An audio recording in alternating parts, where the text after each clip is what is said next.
পাহাড় রাজনীতিতে নতুন সমীকরণের আভাস। পাহাড়ে তিপ্রামথা বিজেপি ও সিপিআইএম এর ভাটার মধ্যে জোয়ার বাড়ছে কংগ্রেসের।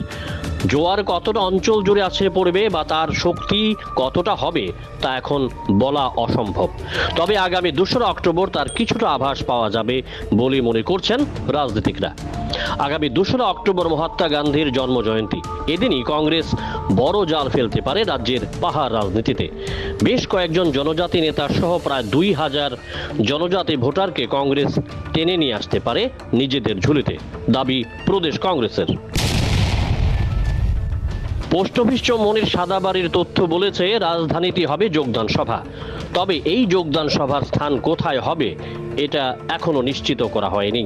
কংগ্রেস নেতৃত্বের দাবি রাজ্যের জনজাতিদের এডিসি দিয়েছে কংগ্রেস, কিন্তু তারা নাকি কখনো কংগ্রেসের পাশে থাকেনি। জনজাতিরা সিপিআইএম, আইপিএফটি, বিজেপি ও তিপ্রামথাকে ভোট দিয়েছে, বিনিময়ে নাকি কিছুই পায়নি।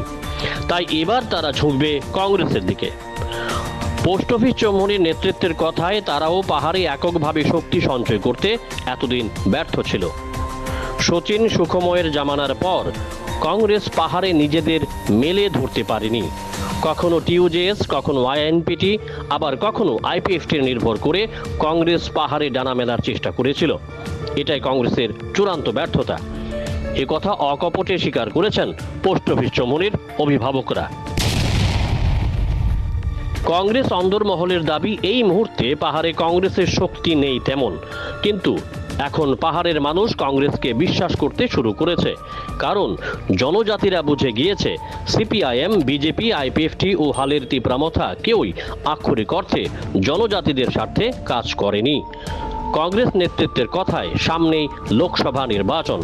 এই নির্বাচনে কংগ্রেস ভালো ফল করবে গোটা দেশেই, এটা নাকি বুঝতে পেরেছেন রাজ্যের জনজাতি অংশের মানুষ। তাই জনজাতিদের এখন কংগ্রেসে এর উপর আস্থা বাড়ছে দিন দিন। রাজনীতিদের ভাষায় পাহাড় রাজনীতির এই নতুন সমীকরণ যদি বাস্তবায়িত হয় তাহলে আগামী দিনে নিঃসন্দেহে কপাল পড়বে রাজ্যের অন্যান্য রাজনৈতিক দলগুলির।